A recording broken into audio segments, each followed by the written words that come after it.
From the latest on Caribbean cruises to kosher safaris, pilgrimages to Jewish Eastern Europe, and award-winning wines and international cuisine in sun-drenched Tel Aviv. Sit back and enjoy the trip with the travel edition of the Jerusalem Post podcast.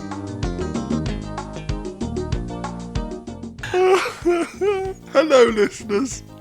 How are you doing? How are you, Mark? I'm good. I've been watching a bit too much of Team America World Police. We've recorded this intro about 6 times. Anyway, we're already giggly, and we promise you this time we are alcohol-free. We are recording this podcast towards, where are we, mid-late March. It's time to think about summer travel plans if you haven't already booked. Are you a summer traveller if you can, Mark? The last couple of years I've actually worked during summer. It's my busiest time in my day job. I was discussing with my good lady wife today our summer travel plans. And? She wants me to come with. Oh, do you know what? I saw her mention something on Facebook today. Now I'm putting 2 and 2 together and I think I'm making 4. Well, that'll be a first time given your accounting skills. Anyway, I'm not going to give away where she's thinking about going, but where would you like to go this summer? So as a follow-up to that trip, I think we're going to have a whole family trip together, which we haven't done for ages, and we might go to somewhere where you and I went 20 years ago. Edinburgh? Yes. Ah, are you going to go in time for the festival? Exactly, for the festival. Amazing. So, folks, go back through our archives and you can hear a wonderful interview that we did all about visiting Edinburgh, both during the festival and during the rest of the year, with also some tips for those of you who keep kosher and vegetarian about the best way of doing it. Maybe I'll do the virtual Jewish walking tour while I'm there. Good idea. For me, since you asked, my 2 kids are now a bit older, so we've taken a conscious decision not to travel during the summer. We don't need to work our vacations around school times or college times or anything like that. And so we'd rather travel when it's less busy and, to be very honest, when it's a bit cheaper. You mean they don't want to be seen with you? Who, the kids? Yeah. Nor the missus. My missus is American, so very often we head in that direction when we can afford to. And we haven't been to the West Coast for a long time, where a lot of Debbie's family is. So that's San Diego, LA. But what I would really love to do, if we're already there and I can persuade her, is maybe to take the drive up to San Francisco if possible. I've sort of done that. What does that mean? I waved at San Francisco on the way up. I did the drive from Los Angeles to Sacramento. Ah, nice. I've waved at San Francisco from the air, landing in San Francisco, and you see the Golden Gate Bridge, which is amazing experience. Anyway, this has got absolutely nothing to do with our 2 destinations, which you could visit any time of year. Where are they, David? First, we're going to be heading into Central Europe to Slovakia.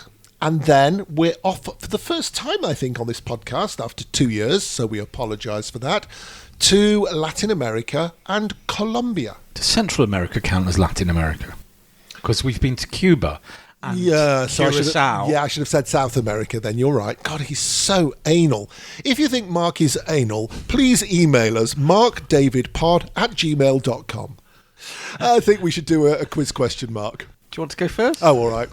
Question number 1. Bratislava, which is the capital of Slovakia, is a city of many names. There was the German name Pressburg, Hungarian Pozsony, and older Slovakian Presporok. There was also an old Greek name. Do you know what the old Greek name was? Was it most invaded city, given the fact it's got names in 5 languages?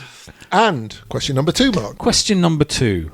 Colombia's Caño Cristales River is 70 miles long and changes colour during the seasons to give it colours of red, blue, yellow, orange and green. What is its nickname? The answer's at the end of the pod. This is the Jerusalem Post Podcast Travel Edition. Find us on Facebook, Instagram and Twitter at MarkDavidPod or mail us at markdavidpod@gmail.com. Cheers, l'chaim. L'chaim. This is a very fine-looking white wine. Mark and I often start our days with alcohol. Yeah, it's 7 in the morning. In this particular case, it's a Slovakian wine.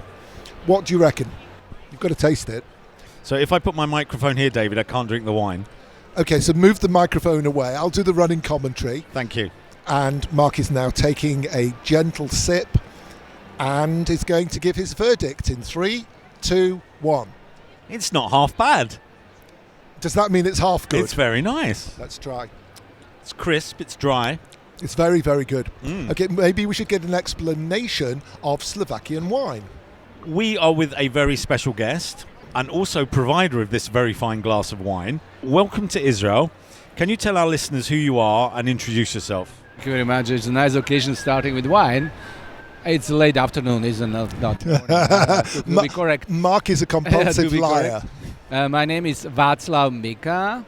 I am General Director of National Tourist Organization Slovakia Travel, a company which is responsible for strategy, concept, marketing, activities to promote Slovakia like a final tourist destination. And we are here in Israel because it's a very important market. I'm very lucky. I've been to Slovakia before. I've been to Bratislava. Bratislava is an hour's drive away from Vienna, maybe 2 hours from Budapest. Do you think that's a good thing for Slovakia, that it sits amongst these other beautiful cities as well? Or do you think Bratislava gets overlooked by the other cities? My favorite topic, my home city. Come on. I can say the location is very important, very important. On the bank of the river Danube, which is the biggest river in Europe, located between blue Danube and green Carpathian mountains. By boat, 2 hours to Vienna, 7 hours to 7 hours to Budapest. By car, 1 hour to Vienna, 2 hours by Budapest. Also by car, 3 hours to visit the Prague, the practically 4th capital city in the heart of the Europe. That location is. A location also means there is a heritage of the heart of the Europe. In Slovakia, we have very rich heritage in Bratislava, like coronation city for almost 300 years for Austrian-Hungarian Empire. You can find also very huge Jewish heritage in Bratislava. Khatam Sofer Memorial, Jewish Museum, synagogues. It's nice combination tradition, culture and modern city. As we were saying before we started recording, I've been to Košice, which is another beautiful city with a rich Jewish heritage. So we've got Bratislava, we've got Košice, but you've also, as you mentioned, got the mountains. How much is Slovakia city? How much is it an outdoor country? I will start with data talks. Slovakia is second greenest country per capita in Europe. We have 15,000 hectares protected areas. We have 9 national protected parks. And we have almost 8,000 caves, 1,800 mineral and thermal springs. That we are very rich country and speaking about nature. We have a saying, stay in Slovakia, you can stay in the lap of the nature. We have 100 mountain lakes in High Tatras and Low Tatras that we are ideal location for smart and climate-friendly tourism. Sustainability is a big thing for you. Sustainability and climate-friendly tourism. From WTO, World Travel Organization, we are from last year number 3 on sustainable travel ranking index. In the world? In the world. Through that list, you mentioned the country's spas and the fact that there are thousands of spas in Slovakia. Tell us a little bit more about spa tourism. We can start with iconic Piešťany Spa, because today we announced to open direct flight from Tel Aviv to Piešťany. Congratulations. The big event. We have a big diversity of the spas, also speaking about the treatment, medical treatment and diseases. Also post-COVID diseases and treatment, but very important, and you can combine the stay in spa, the visit the nature, country, cities, culture, UNESCO heritage and mountains. We're drinking this very fine wine. What's good to eat in Slovakia to go with this wine? We have a nice combination, wine and dine. We call it enogastronomy, which is not just a trend, it's an incremental part of our tourist product. It's very nice to combine traditional food with the modern style. And very important is to combine with the authentic wines in the authentic regions. That's the product for tourism, which is for the future very important. A lot of our listeners are interested in Jewish heritage, in Jewish tourism. You mentioned the famous rabbi, the Khatam Sofer of Bratislava. What else? Very important is that Slovakia last 20 years invested a lot for reconstruction of synagogues. We have new style of synagogues, which are some of them a museum, some of them are it's real synagogues. And this is a beautiful trip we call it Jewish Heritage Road, to visit synagogues, memorials, some nice places with Jewish heritage. This year is the 30th anniversary of the independence of Slovakia. Is there any special events planned? It's a question for me, it's very symbolic, because I'm half Czech, a little Jewish. We separated 30 years ago. In spite of separation, still we are two brothers countries. We have saying that two hearts beating together. We have also very, very good cooperation in all field of industries, business, social environment, culture, but also in tourism. Czech Tourist Board is our best partner because we combine also business trips, also pleasure trips in both countries. And Slovakia, it's good combination with the Czech tourism because we have what they don't have. We have mountains, they don't have mountains. We have a mountain lakes, they don't have it. We have more national protected parks than they have, and they have nice culture in Czech Republic and Prague. For the overseas tourists, it's ideal to combine to visit Czech and Slovak Republic. Also, it's a base for our cooperation. That is not just a history and traditional mutual country, mutual republic, it's also reality. And we have a lot of events to celebrate together with Czech Republic, the anniversary of 30 years new to autonomic countries, states. How can people find out more details if you've whet their appetite and they'd like to visit? Very simple, slovakia.travel. Václav Mika, thank you very much indeed for your time. Thank you!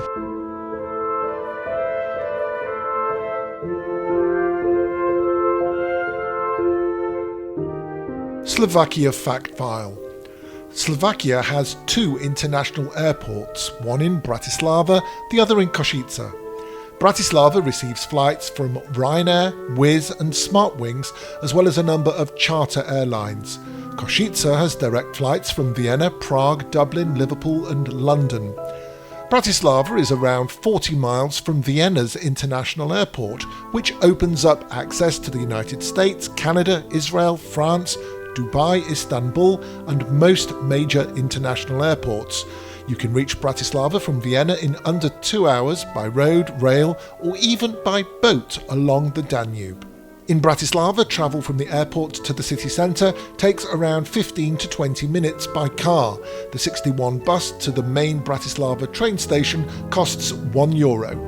You can buy a Bratislava card public transport pass, which includes free walking tours and free or discounted entry to many attractions. A one-day pass costs €20 and for 3 days it's €28. Bratislava has global hotel chains like Marriott, Sheraton, Radisson and IHG. Other recommended hotels include the Devon, Grand Hotel River Park and Maryl's Boutique. In Košice, recommended hotels include the Doubletree, Bristol, Ambassador and Golden Royale. For those wishing to take a rest from busy city life, Slovakia has a number of large resorts and spas offering numerous treatments. $100 will buy you €94 as of March 2023. Slovakia has a continental climate with 4 seasons. Summers are hot, winters are cold, cloudy and humid. The average winter daily temperature is around freezing point, while the summer average is 21 degrees Celsius or 70 Fahrenheit. Bratislava has a kosher restaurant called the River Cafe, and kosher food is available from the local community. Details via shop.yalahumus.sk. Vegetarian and vegan restaurants in Slovakia can be found on the Happy Cow website.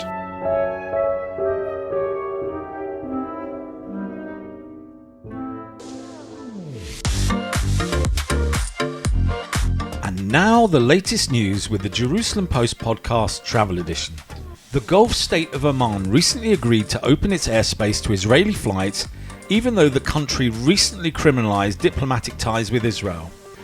Israel hopes that this could be the first step to Ben Gurion Airport being used as a hub for flights from the US and Europe into Asia. Because of the Oman announcement, travel times eastward from Israel have now been significantly reduced. As a result, El Al announced the immediate commencement of twice-weekly flights between Tel Aviv and Tokyo. The airline will also begin twice-weekly flights from Tel Aviv to Porto in Portugal and 3 weekly flights from Tel Aviv to the Irish capital, Dublin. El Al is also resuming a thrice-weekly service between Israel and Istanbul, which was suspended in 2007. Israel's state auditor has released a stinging report about the Israeli tourism industry during the pandemic. 2 particular points of criticism were firstly that hotel chains took state aid while making significant profits, and secondly, only 13% of tour guides received any state aid that they were entitled to. A proposed plan to add value-added tax to tourism services in Israel was cancelled following a request from Tourism Minister Chaim Katz. The tax would have dealt a heavy blow to the tourism industry, still struggling to recover from COVID losses. While many countries' tourist numbers are hitting record levels, in the first 2 months of 2023, Israel recorded 590,000 entries into the country. That's more than 15% down on the first 2 months of 2020 before the COVID pandemic struck. Have you had problems getting a refund on a cancelled flight, especially in the COVID era? Well, you may want to follow the lead of Russell Quick from Essex in the UK. He was so annoyed by the lack of response from a European budget airline that he went to court to send bailiffs to Luton Airport in order to get a $5,400 refund by the airline. The company paid up and subsequently apologised. Fancy a short break? Life at Sea Cruises has opened bookings for a 3-year, 130,000 mile, 375 port and 135 country cruise. The MV Gemini sets sail from Istanbul on November 1st, with the cheapest tickets costing a mere $30,000 per person per year.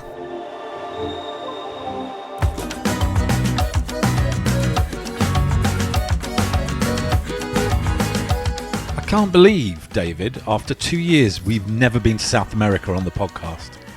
We've never flown there. I mean, I've never been there in my life, but yeah, I do hang my head in shame. It's actually not the only continent that we haven't visited during our 2 years of podcasting. If we're going to do the walk of shame. We haven't been to North America. Yes, we have. Oh, we haven't. I have, for the podcast. Oceania, Australia, whatever you call it. Oceania, that's the one. And we could also talk about Antarctica. But we haven't done Oceania and we haven't done South America. So we're going to start rectifying that. We promise you another South American interview in the next month or so as well. Like buses. Come along, 2 at once.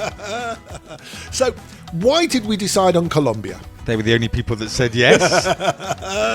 So, a year ago, we were honoured to meet the Colombian ambassador to Israel, who was at the time hosting the head of the tourism department for Colombia. And we've kept that relationship going, and hence... we now have a nice little chat with Gilberto Salcedo, who is the Vice President of Tourism at ProColombia. And first things first, what does Colombia have to offer the visitor?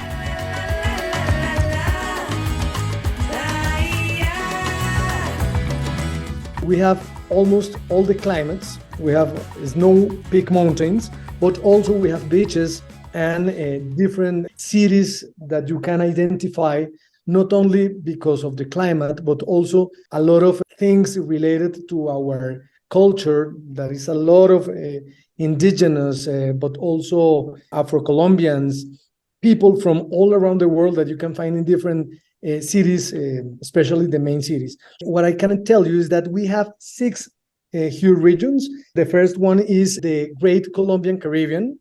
That is all the area that is, of course, in the Caribbean. So you're going to find there not only the resorts and the huge hotels, but also you can connect with the different communities that you can find there. and also with all the archaeologist attractions that you can find there. You can start in Cartagena, that is the well-known destination here in Colombia, with a lot of culture, gastronomy, a wonderful itinerary in different sports, nautic sports activities, and take a car, and only in 1 hour and a half, you're going to be in Barranquilla. Barranquilla is the main commercial port that we have in Colombia. This city is crossed by the main river that we have in Colombia, that starts in the south and ends in Barranquilla. You're going to have a huge natural offer right there. You've talked about the Caribbean. Now, if I'm right, you've also got another coast, which is the Pacific, right? Yeah, we have the Colombian Pacific, but in Colombia, you're going to find also these kind of mountains that cross all the country. And in these mountains, you're going to find two other regions. That is the Western Andes and the Eastern Andes. In the Western Andes, you're going to find this coffee region or the coffee landscape, and also Medellin, Antioquia, great city that can tell you huge story about resilience. It used to be the capital of the narco traffic in the 80s. Right now, you can talk about Medellin as the most innovative city in Latin America and one of the most innovative cities in the world. So you're going to find a lot of experiences, a lot of touristic experiences related to this social transformation. There is also the Colombian Massif that is in the south of the country with a huge archaeological offer with all these pre-Hispanic attractions. And also the Amazonia and the Orinoquia, that is this huge green heart that we have in Colombia. As you know, Colombia is the second most biodiverse country in the world. You've mentioned all these wonderful natural sites, and you've gone into the beaches and the mountains and the Amazon. What if people like city tourism? We have an advantage here in Colombia. You can visit main city or a capital of the different provinces here in Colombia, and you are always going to find not also this urban tourism, but also you're going to connect quickly because you have it pretty close, these natural assets and all these things that we were talking about. Here in Colombia, the main airport is in Bogota. So the majority is coming to Bogota first. Sometimes they stop here and then go to Cartagena or to Medellin, but also to Cali, that is in the Pacific, that I was mentioned just a few minutes ago. I have to tell you that in Bogota, just for instance, you're going to find a national park just an hour from Bogota. So you can see birds or deers just 1 hour from the downtown in Bogota. Not all of our listeners are Israeli backpackers who are going to head out into the Andes and the Amazon. There are going to be quite a lot of our listeners, maybe particularly from North America, from the United States and Canada, who are going to be interested in coming down and maybe also looking into Jewish sites. What do you have to offer for those people who are interested in Jewish tourism? Here in Bogota, you can find an important Jewish community. They have different sites, like the synagogues that we have here, or what we have in terms of museums. We also have in Bogota, Israeli Center of Bogota. That is another attraction for Israeli people. The Sephardic synagogue also, we have two of them that are huge here for the community. One of them, I can tell you, is like the Jewish neighbor. So you're going to find, I don't know, the majority of the community here in Bogota just in one place. Of course, all the offer that we have in terms of kosher food. So there's specialized places in Bogota for this purpose. Also in Medellin, you can find some similar places like synagogues, like kosher restaurants and everything. Tell me a little bit about the gastronomy scene in Colombia. What food is there to eat? Always a good gastronomy is a reflect or a consequence of what you have in terms of culture. So Colombia is a pretty diverse country because we are a kind of a melting pot of different races, people, cultures in general. So you're going to find a pretty good gastronomy, just for instance, for example, in the Pacific. It's my favorite food here in Colombia. You have all the seafoods that you can find, of course, like in Asia, and all the ingredients that we have in the different levels of our mountains and everything. It's so special. It's so unique. In Bogota, you're going to find ajiaco. That is a kind of potato soup that is typical. It's a pretty good reference. In the Caribbean, you are also going to find the seafood, but with another kind of concoctions and a different kind of Caribbean traditions and everything. So yeah, it's so different. It's a variety of food all around the country. We have almost one or two dishes of reference in every region that I mentioned. So it's going to be not only a magnificent journey in terms of, destinations, but also in terms of gastronomy. As David said, our audience is split between America, Israel, and Europe. How easy is it to get to Colombia from North America, from Europe, from Israel? We have more than a daily flight from all the destinations in Florida, like Orlando, Miami, and so on. And from New York, from Los Angeles, Washington, it's pretty easy to come from the States to Colombia. Also from Canada, from Montreal, and from Toronto, you're going to find a daily flight. If we are talking about Europe, you're going to find flights from Barcelona, Madrid, Amsterdam, Frankfurt, London, Paris.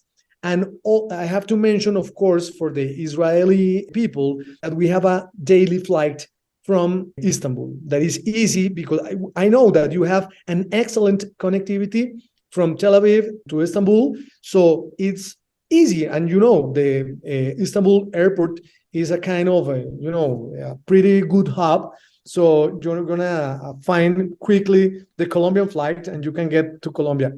It's crazy. Everybody that we invite onto this show who's representing a country just makes me want to go to that place. And of course, I suffer from this idea of recency bias. So now all I want to do is visit Colombia. If I wanted to do so, how do I find out more? How can listeners get more details, a website, and so on? You have to get into our international promotion website, that is Colombia.travel. There in that site, you're going to find almost all the offer that we have here in the country. So you're gonna see the safaris that we have in the Orinoquia and the Amazonia in Colombia. We have safaris like in Africa, but you're gonna find also all the bird watching experiences. Colombia is number one in birds worldwide, and also in terms of butterflies. We have the huge number of species of birds worldwide. You're going to find a lot of experiences. In the Caribbean, you're going to have a journey from the historical city of Cartagena, but also you're going to get to the desert in the northern part of the country, going through rivers, going through jungle. This is what we are. We are nature, we are people, we are a lot of culture. Gilberto Salcedo, Vice President of Tourism for Pro Colombia, thank you for helping us fall in love with Colombia. Thank you, Mark. Thank you, David, for the space and the opportunity.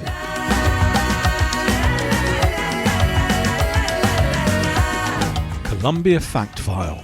Colombia has about a dozen international airports, the largest being in the capital, Bogota, which has links to the US, Canada, Europe, Istanbul, and Dubai. Other significant airports are in Medellin, Cali, and Cartagena, with flights from the US, Mexico, Central and South America, and Madrid. Smaller international airports link with Panama and Florida, particularly Miami and Fort Lauderdale. Bogota hotels with good ratings on Booking.com include the Tequendama, Santa Lucia Boutique Spa, and De La Opera. In the beach city of Cartagena, there is the Sofitel Legend, Sofitel Baru, Hyatt Regency, and Hotel Quadrifolio.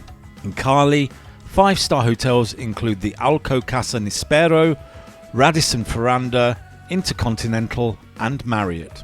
$1 will buy you 4,750 Colombian peso.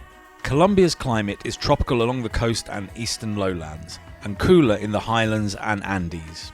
In Colombia, national dishes include arepas, which are similar to empanadas in that they're made with either white or yellow corn tortillas, but arepas do not have any fillings. And pan de bono, a small round bread-like bite that's flavoured with sweet cheese. Kosher meals in Bogota can be found at Kosher Express and Manhattan Delicatessen. Kosher food can also be found in Cali.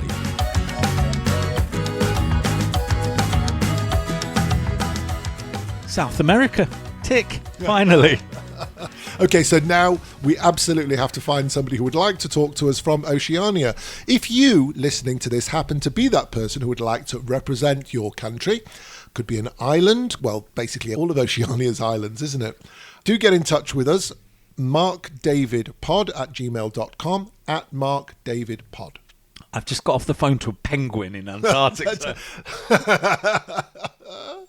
You're a stereotyper. There's not a lot else down there. It's like a few research What's huts. it? Yeah, Murdo Station. Yeah. What's the capital of Antarctica then? Oh, is there one? I don't know. There you go. There's a quiz question for next week. Time to say a couple of thank yous. Thank you to Václav from Slovakia Travel and Barbara, who is the Israeli representative of Slovakia Travel, who helped set up the interview. And to Gilberto, but that makes three thank yous. It's a modern couple. Okay. Anyway, thanks to all of you for making this a great podcast. If you've enjoyed the podcast, give us a 5-star rating, subscribe. That's really important that you subscribe on Spreaker, on Apple Podcasts, on Google Podcasts, wherever you listen to us, so that you make sure you don't miss an episode. Quiz answers? Why not? So the first question we asked you was, Bratislava is a city of many names. There was the German name Pressburg, Hungarian Pozsony, and the older Slovakian name Presporok. There was also an old Greek name. What was it, Mark? Bratslopolis. Not far off. It was Istropolis. What's Istropolis mean, David? Oh, go on. You've already looked it up. I haven't, but I'm guessing it might be east. That's very interesting. Istro. No, because that doesn't make sense, because it's the west. It's west of Greece, isn't it? That's a good point. So I don't know. If you know what Istropolis means, at Mark David Pod on social media. I was thinking Roman Empire, but then why would it be in Greek? Why don't you give question number 2 again, Mark? Shut See if up, you can Mark. get Give that up one. question. Colombia's Caño Cristales River is 70 miles long and changes colours during the season to give it colours of red, blue, yellow, orange and green. But what is its nickname? So is this in Spanish or in English? In English. The Rainbow River. Almost. The Liquid Rainbow. Oh, well, that was quite good for me, and I actually didn't know the answer this Yes, time. who'd have guessed it from red, blue, yellow, orange and green? If I'd have said indigo and violet as well. You're going to have to say goodbye, because if you don't, I'm going to start singing red and Goodbye, yellow everyone. and Please green switch it and off before he blue, sings any more. Orange and turquoise. Oh, help. Bye, folks. See you the next time. Bye.